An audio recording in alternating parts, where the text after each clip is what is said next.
2 वर्ष पूर्व बालक की लाश नहीं मिलने पर गांव झाड़ा में रेतम नदी ज्वाला मंदिर घाट पर प्रदर्शन करने के मामले में मल्हारगढ़ विधानसभा क्षेत्र के किसान नेता श्यामलाल जोगचंद सहित 12 आरोपियों को नारायणगढ़ न्यायालय ने जमानत पर छोड़ दिया। इस मामले में 2 आरोपी अनुपस्थित रहे। जानकारी के अनुसार 14 नवंबर 2021 को रेतम नदी में भैंस के साथ नदी से बाहर आते समय झाड़ा निवासी 15 वर्षीय बालक विकास पिता गोपाल गायरी डूब गया था। साथ में उसका चचेरा भाई रवि पिता जीवन गायरी भी था, जो तैरकर बाहर आ गया। सूचना पर पुलिस व प्रशासन अधिकारी व मंदसौर से गोताखोर की टीम भी पहुंची थी, लेकिन बालक का पता नहीं चला। दूसरे दिन भी बालक का पता नहीं चला तो किसान नेता श्यामलाल जोगचंद सहित ग्रामीण ने विरोध किया व नदी का पानी निकालने की बात को लेकर सड़क पर बैठकर नारेबाजी की थी।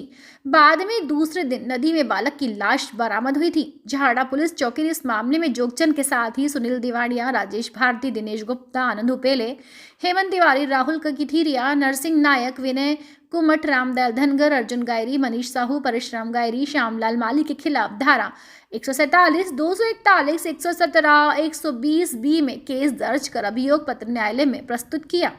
इस मामले में सोमवार को जोगचंद सहित 12 आरोपी नारायणगढ़ न्यायालय में पेश हुए। आरोपियों की ओर से अधिवक्ता जैनुल सैयद मंसूरी ने न्यायालय के समक्ष तर्क रखा। प्रशासन ने समय रहते उचित कार्यवाही नहीं की, इस कारण बालक की मौत हो गई।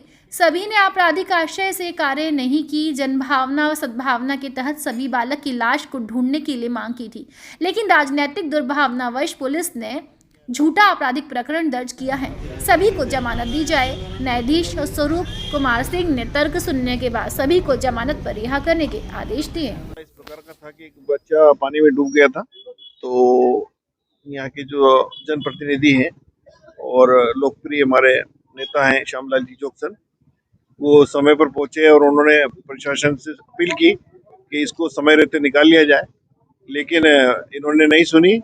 उस फलस्वरूप उसकी मौत हो गई।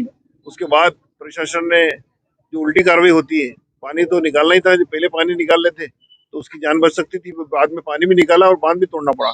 इस प्रकार से एक मामला बना था। उसमें आज माननीय न्यायालय में सारे नेतागण पेश हुए हैं, तो माननीय न्यायालय ने हमारे तर्क सुने और जमानत का आदेश किया है। जमानत पर छोड़ा है सभी नेताओं।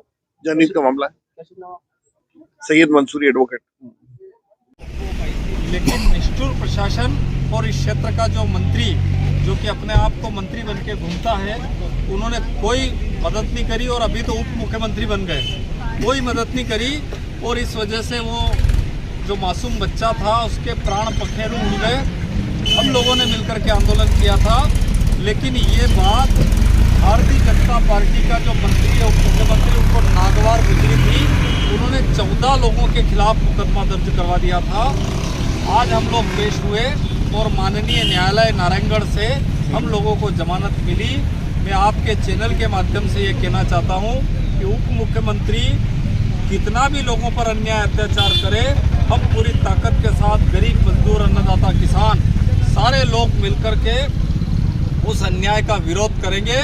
और कभी भी इस क्षेत्र के इस तरीके का जो मासूम बालक जो धनगर समाज का है, उसकी जो मृत्यु हुई है, ऐसी किसी भी मासूम बच्चे की मृत्यु नहीं हो, इसके लिए हमेशा हम लोग लड़ाई लड़ने के लिए तैयार रहेंगे। चाहे सरकार हम लोगों को जेल में डाल दे, चाहे सरकार हमारे साथ कुछ भी करे, लेकिन हम गरीब मजदूरों की लड़ाई लड़ते रहेंगे। झारड़ा गांव का एक धनगर गायरी समाज का एक मासूम बच्चा, जो कि 14 साल की उम्र थी, और प्रशासन और सरकार की लापरवाही के कारण उस बच्चे की जान चली गई पानी में डूबने से। सारे नारायणगढ़ और आसपास के किसानों ने, मजदूरों ने, गरीबों ने मिलकर के आंदोलन किया कि इस बच्चे को बचा लो, लेकिन निष्ठुर प्रशासन और इस क्षेत्र का जो मंत्री, जो कि अपने आप को मंत्री बन के घूमता है, उन्होंने कोई मदद नहीं करी और अभी तो उप मुख्यमंत्री बन गए, कोई मदद नहीं करी। और इस वजह से वो जो मासूम बच्चा था उसके प्राण पखेरु उड़ गए। हम लोगों ने मिलकर के आंदोलन किया था, लेकिन ये बात भारतीय जनता पार्टी का जो मंत्री है, उप मुख्यमंत्री, उनको नागवार गुजरी थी। उन्होंने 14 लोगों के खिलाफ मुकदमा दर्ज करवा दिया था।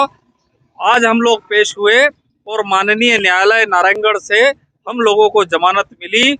मैं आपके चैनल के माध्यम से ये कहना चाहता हूँ कि उप मुख्यमंत्री कितना भी लोगों पर अन्याय अत्याचार करे, हम पूरी ताकत के साथ गरीब मजदूर अन्नदाता किसान सारे लोग मिलकर के उस अन्याय का विरोध करेंगे और कभी भी इस क्षेत्र के इस तरीके का जो मासूम बालक जो धनगर समाज का है उसकी जो मृत्यु हुई है, ऐसी किसी भी मासूम बच्चे की मृत्यु नहीं हो, इसके लिए हमेशा हम लोग लड़ाई लड़ने के लिए तैयार रहेंगे। चाहे सरकार हम लोगों को जेल में डाल दे, चाहे सरकार हमारे साथ कुछ भी करे, लेकिन हम गरीब मजदूरों की लड़ाई लड़ते रहेंगे।